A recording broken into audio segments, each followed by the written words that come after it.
할렐루야. 네, 이 새벽에 주님 앞에 나오신 여러분 위에 우리 주님의 축복과 평화가 넘쳐나기를 간절히 바랍니다. 자, 열왕기하 18장 19절에 이어지는 말씀은 아스루의 왕 사네립이 랍사게라는 장군을 보내서 예루살렘을 공략하고 있는 것입니다. 그런데 그 랍사게 장군이 꼭 사단의 말과 같은 그런 말을 늘어놓습니다. 너희는 히스기야의 말을 듣지 말아라. 히스기야는 여호와가 우리를 구원할 것이다, 여호와가 이 성을 지키실 것이다 말하지만 그 말에 속지 말라. 그거 다 거짓말이라는 거예요. 거짓말. 나는 그리고 여기 온 것이 여호와의 음성을 듣고 왔다는 겁니다. 하여튼 이 이단들이나 이 사단들은 다 하나님의 음성을 빙자하는 겁니다. 하나님이 나를 당신에게 보내셨다고, 하나님 내게 이렇게 말씀하셨다고. 사람들 쉽게 속는 거예요. 왜? 하나님을 들먹거리니까.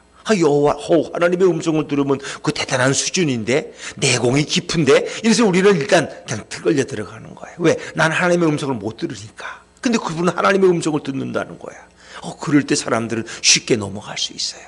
지금 예루살렘 성에 갇혀있는 이스라엘 백성들도 그러는 거예요. 너희는 히스기야 왕의 말을 듣지 말아라. 그거 다 거짓이다. 나는 하나님의 음성을 듣고 왔다. 내가 너희를 구원할 것이다. 성문을 열고 나를 맞이해라. 그러면 너희를 가장 좋은 곳으로 내가 데리고 갈 것이다.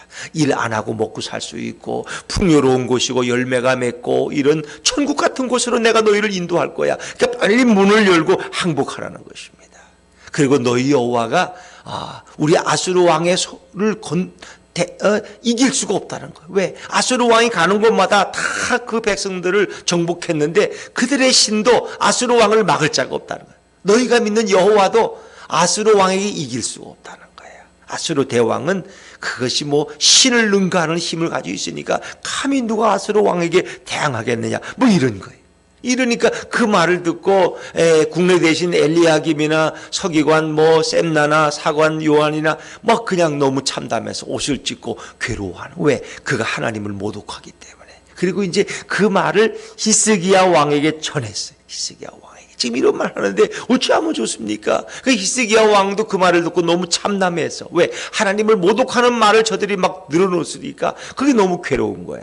그래서 히스기야는 자기 옷을 찢으면서 베옷을 입고 하나님 앞에 회개하면서 그가 기도하기 시작하죠. 그래서 우리가 역시 기도할 때, 하나님 앞에 무릎을 꿇을 때 해결의 길이 열릴 줄로 믿습니다. 근데 히스기야는 자기가 먼저 기도하기 전에 이 상황을 알아야 돼요. 그래서 너희가 이사야 선지자에게 가서 기도를 부탁하라는 겁니다. 선지자에게 먼저 그 신복들을 보내죠. 이제 그것이 순서예요. 그래서 그는 기도를 요청하면서 또 자신도 하나님의 성전에 나가서 그 아수르 왕이 보낸 편지를 앞에 놓고 하나님 앞에 기도함으로써 문제를 해결해 나가는 것을 볼 수 있죠. 자, 우리 오늘 1절 말씀을 먼저 읽어볼까요? 1절입니다. 1절, 19장 1절, 같이 1절, 시작. 히스기야 왕이 듣고 그 옷을 찢고 굵은 배를 두르고 여호와의 전에 들어가서, 그 신복들의 말을 듣고 정말 이 랍사게가 아수르 왕의 말을 전한 그 얘기를 듣고 너무 괴로워서 옷을 찢는다는 건 너무 괴롭다는 거, 참담하다. 가슴이 찢어지는 고통이 그에게 있다는 거. 어떻게 그런 일이 있을 수 있느냐? 그러면서 굵은 배를 둘렀다는 것은 그 회개의 의미입니다. 이 모든 것은 내가 잘못했다는 거예요. 내가. 히스기야가 왜? 한때는 히스기야가 1차 침공 때는 어떻게 했어요? 성전과 왕궁의 모든 금을 다 뺏겨서 갖다가 바치고 그들을 어떻게 이렇게. 그리고 애굽을 의지하면서 또 애굽이 좀 우리를 도와주지 않을까? 이 일에서. 그리고 아수르 왕에게 조공이나 뇌물을 들여서 이 문제를 해결하려고 그랬는데 그게 다 부딪혔다는 거예요. 안 된다는 거예요. 그러니까 그는 자신의 한 행위에 대해서 회개하는 거예요. 그게 굵은 배를 들이고 그리고 여호와의 전으로 들어갔어요. 다른 곳으로 가요. 세상 사람들은 어디로 가요? 좀 친구한테 도움 받으려고, 또 어떻게 좀 이렇게 취해서 해결을 받으려고 이렇게 술집도 찾을 수 있고 뭔가 권력 있는 자를 찾아갈 수 있는데, 오늘 히스기야 왕은 여호와의 전으로 갔어요. 여호와의 전으로. 하나님의 성전에 거기 가면 길이 있을 거야. 이제 그것이 히스기야 왕의 겸손한 마음이에요. 그리고 그 다음에 선지자 이사야에게 이 신복들을 보내서 이 상황을 설명하게 합니다. 자, 우리 2절 3절 말씀 2절과 3절입니다. 시작. 왕궁의 책임자인 엘리야긴과 서기관 셈나와 제사장 장로들에게 굵은 배를 둘려서 아모스의 아들 선지자 이사야에게로 보내매 그들이 이사야에게 이르되 히스기야의 말씀이 오늘은 환난과 징벌과 모욕의 날이라. 아이를 낳을 때가 되었으나 아멘. 오늘 이 상황을 이사야 선지자에게 전하는, 아모스의 아들 이사야에게. 선지자가 있다는 게 참 고마운 거죠. 그렇게 보내서 지금이 우리가 어떤 상황에 처해 있다는 걸 설명하죠. 그러면서 그가 아기 낳는 이야기를 비유를 하는데, 오늘은 환난의 날이고 오늘은 징벌의 날이고 오늘은 뭐예요? 모욕의 날이라. 왜 환난이? 이거 위기와 공경을. 우리 지금 예루살렘이 지금 위기 속에 던져졌다는 거예요. 풍랑 속에 지금 떠내려가는 돛담배처럼 우리는 지금 어쩔 수 없다는 거예요. 어쩔 줄 모르겠다는 거예요. 그리고 징벌이야, 이 나라는. 왜? 하나님의 징계라는 거예요. 이게 지금 이 위기를 당한 거, 이게 하나님이 우리를 징계하셨다. 하나님이 우리를 책망하신다. 이 징벌의 날이에요. 또 모욕의 날이야. 우리도 수치를 당하지만 하나님이 조롱과 비방을 당하신단 말이에요. 우리 잘못 때문에. 그래서 너무 참담한 마음을 히스기야가 표현하고 이것을 이사야에게 가서 말을 하는 거예요. 근데 더 중요한 비유가 아이를 낳을 때가 되었으나 해산할 힘이 없다. 이게 제일 안타까운 거예요. 여러분, 우리 여자분들은 뭐 아이를 출산해봤지만 예전에는 병원에도 안 가고 요즘은 힘들면 그냥 다 이렇게 복개 수술하지만 힘들고 아이를 낳아야 돼. 그냥 자궁을 통해서. 근데 이 낳을 힘이 없어. 왜? 몸이 너무 쇠약해서. 그것처럼 안타까우고 눈물겨운 일이 없어. 아이를 낳아야 되는데 오늘이 낳는 날인데 낳을 힘이 없어. 이거 참담한 거예요. 인생엔 이런 일이 있다는 거예요. 뭔가 지금 문제를 해결했는데 해결할 길이 없어. 방법이 없어. 내 지식을 다 동원하고 내 경험을 다 동원해도 이거 방법이 없어. 전에는 잘 도와주던 이들도 자신들도 그건 어쩔 수 없대. 이건 이게 환난의 날이에요. 지금 아이를 낳을 여인, 임신부가 아이를 낳을 힘이 하나도 남아있지 않았어. 대신 낳아줄 수도 없어. 내 인생의 문제를 누가 해결해 줄 수 있겠어. 이 참담한 거야. 이 상황을 지금 히스기야가 겪고 있고 이것을 신복들에게, 이사야에게 가서 전하라는 것입니다. 전하라는 거예요. 자, 그러면서 이제 이사야에게 기도를 부탁하는 말씀 4절입니다. 4절 넘어가죠. 4절을 같이 읽죠. 시작.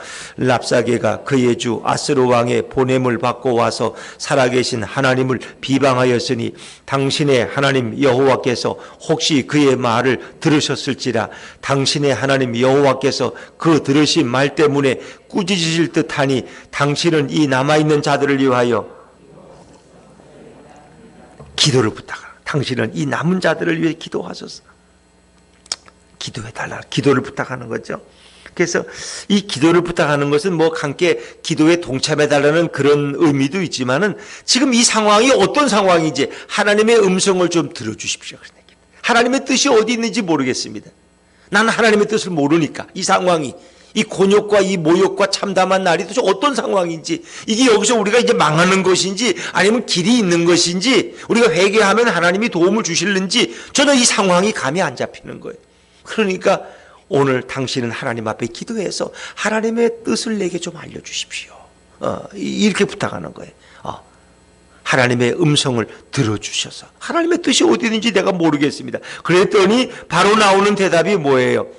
바로 나오는 대답이 이제 결국은 이사야가 하나님 앞에 기도하고 그 받은 응답을 이제 신복들에게 얘기해서 그 히스기야의 신복이 와서 히스기야에게 말하는 거예요. 자, 하나님에게 들은 이사야의 응답이 뭐냐? 하나님의 음성이에요. 자, 그걸 이제 전하는데 6절과 7절이에요. 6절과 7절. 이게 선지자에게 갔더니 하나님의 음성을 말해서 그를 위로해 주시는데, 자, 6절과 7절 같이 읽습니다. 시작. 이사야가 그들에게 이르되 너희는 너희 주에게 이렇게 말하라. 여호와의 말씀이 너는 아스로 왕의 신복에게 들은 바 나를 모욕하는 말 때문에 두려워하지 말라. 내가 한 영을 그의 속에 두어 그로 소문을 듣고 그의 본국으로 돌아가게 하고 또 그의 본국에서 그에게 칼에 죽게 하리라 하셨느니라 하더라. 이게 하나님의 응답이에요. 그러니까 히스기야는 너무 다급하니까 기도할 마음 여유가 없고 또 자기가 하나님의 음성을 잘 못 들어. 그러니까 이사야에게 가서 이 문제를 의논하라는 거예요. 이사야가 가서 기도해달라는. 그랬더니 이사야가 기도하고 히스기야 왕의 신복들에게 이 말씀, 이 하나님의 말씀을 왕에게 전하라. 근데 그 말씀이 뭐예요? 나를 모욕하는 말 때문에 두려워하지 말아라. 첫째는 두려워하지 말라는. 이게 늘 뭐래?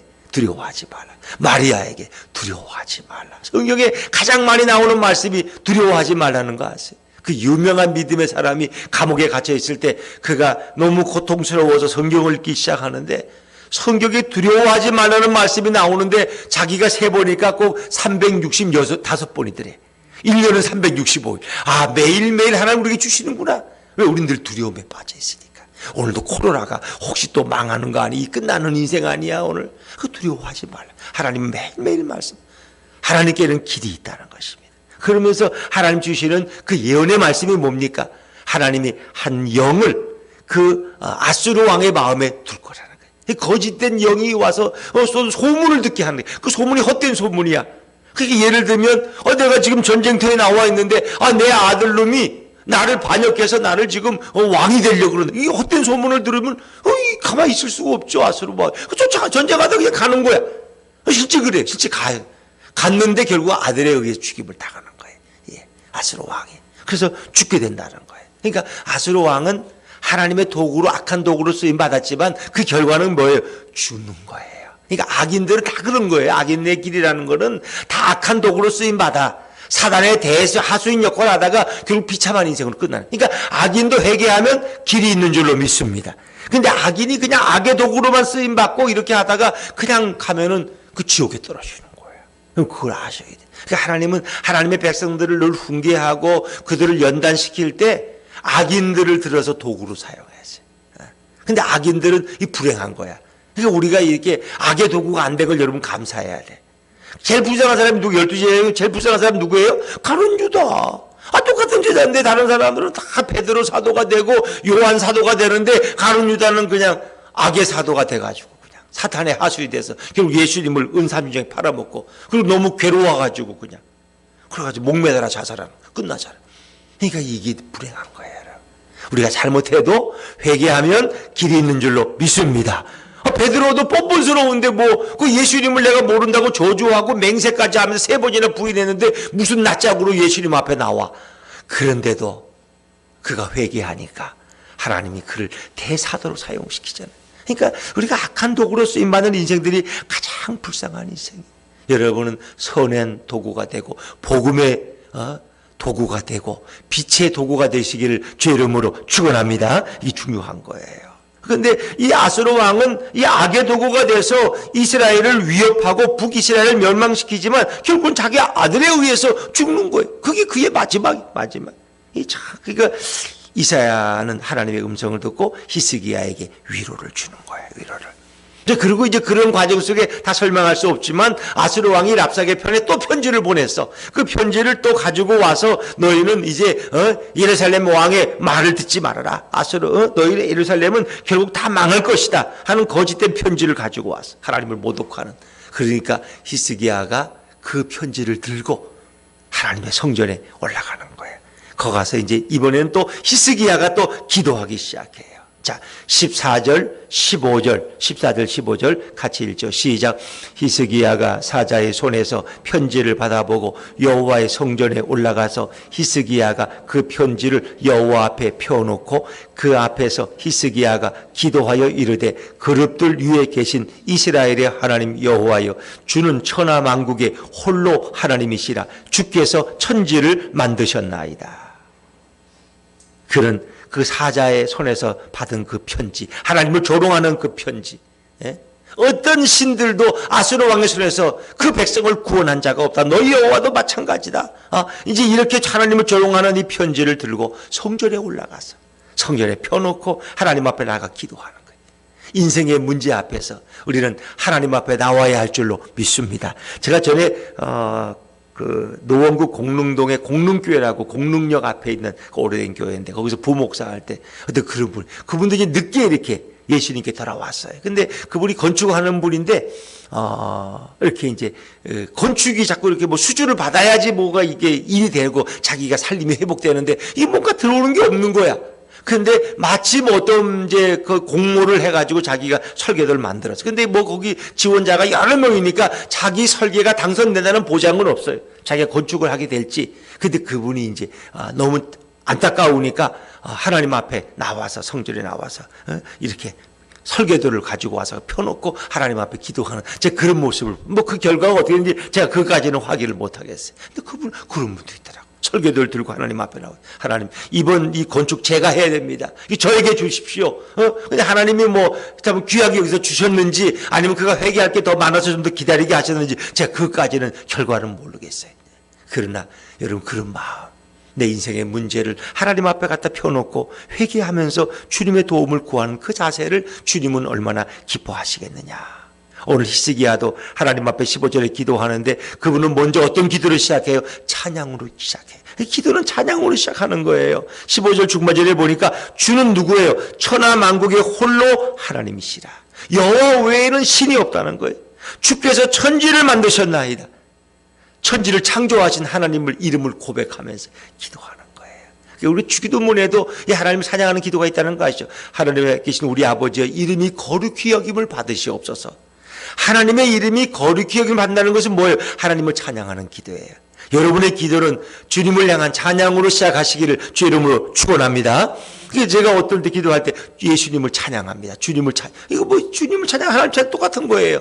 우리의 기도는 찬양으로 시작하는, 찬양으로 시작하고, 그리고 회개로 시작하고, 그 다음에 간구, 내가 구할 것을 구하고, 또 누군가를 위해 중보기도 하고, 그리고 이제 마무리 기도, 이렇게 마치는 거죠. 그래서 우리 기도에는 늘 주님을 향한 찬양이 들어가야 되고, 그리고 회개가 들어가야 돼요. 회개가.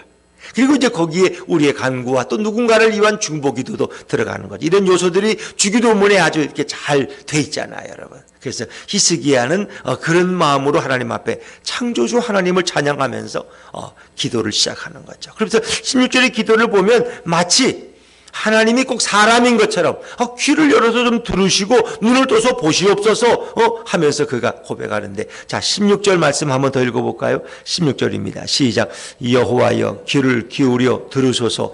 여호와여 눈을 떠서 보시옵소서. 사내립이 살아계신 하나님을 비방하던. 그렇죠.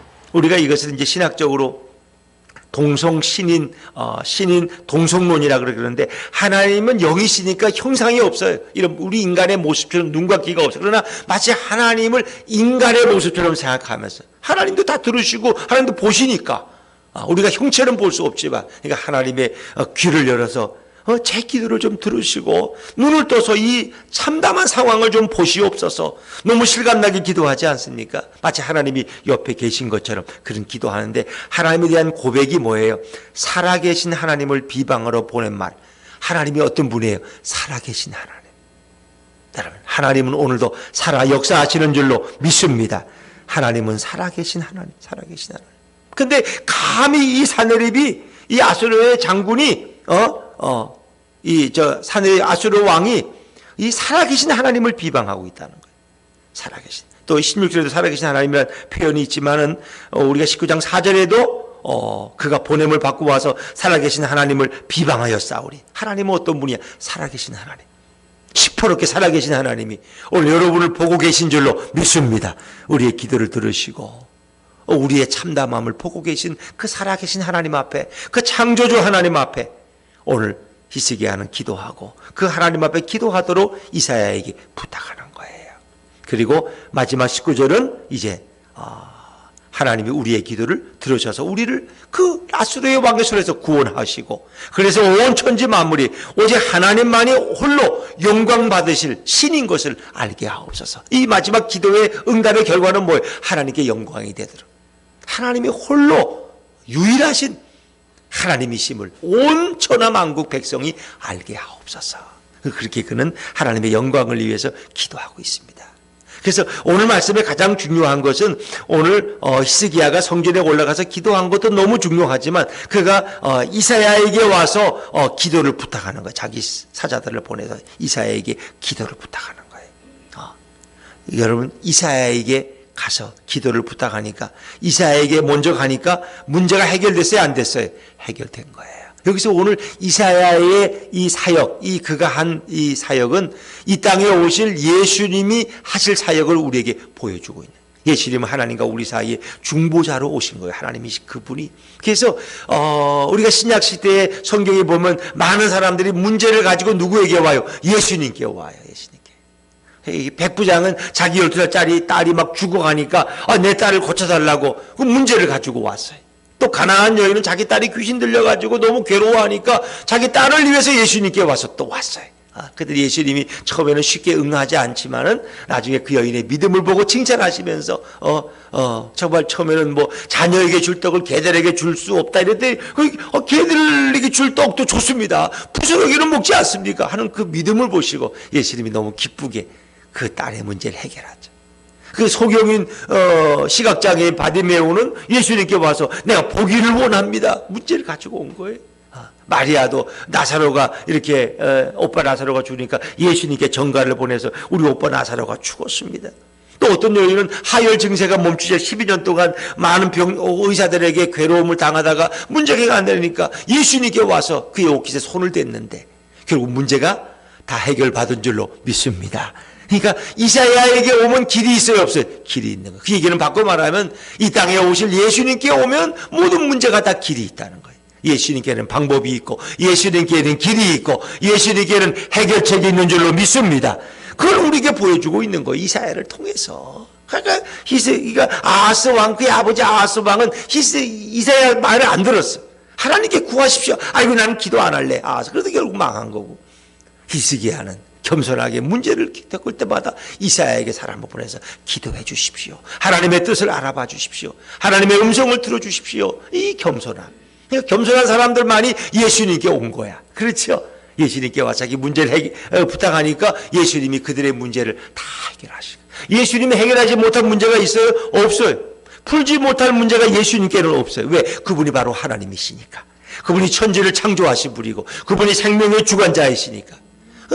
생명의 문제까지 해결하시는 예수님인데 뭐 여러분의 뭔 문제를 해결 못하겠어요. 그 너무 웃기는 거지. 안 그래? 그래서 어떤 분은 아이고 뭐 무좀은 기도하니까 난 것 같은데 암을 어떻게 고치시겠어? 암이야 무좀하고는 수준이 다르잖아. 예수님께는 암이나 무좀이나 똑같아. 그냥 죽은 자 살리는 거나 감기 들린 사람 고치는 거나 예수님께는 똑같아. 왜? 그분 자체가 생명이시니까. 생명을 불어넣으시오. 인간을 창조하신 그분 앞에 뭐가 문제가 되겠어요? 오늘도 그 좋으신 예수님, 그분이 바로 우리 인생의 문제를 해결하기 위해서 이 땅에 오시는 날이 바로 성탄절이시고 우린 다시 오실 그 재림의 주님을 기다리는 것입니다. 어떤 인생의 문제도 예수님 앞에 나오시면, 예수님 앞에 가져오시면 여러분의 문제는 다 해결될 줄로 믿습니다. 이웃에 누군가가 어려움 당하면 걱정하지 마. 예수님께 오면 다 해결돼. 예수님이 책임지고 도와주셔. 걱정하지 마.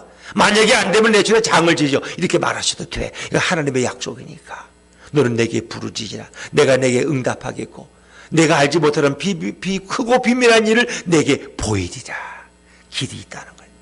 길이 있다는 거예요. 주 예수를 믿으라. 그리하면 구원을 받는다. 그분에겐 길. 왜? 그분은 나는 길이요 진리요 생명이라고 말씀하셨기 때문에 오늘도 예수님 앞에 부르짖어 기도함으로 우리의 인생의 문제가 해결되고 생명이신 주님과 동행하는 행복한 삶이 다 되시기를 주의 이름으로 축원합니다. 기도하겠습니다. 주님.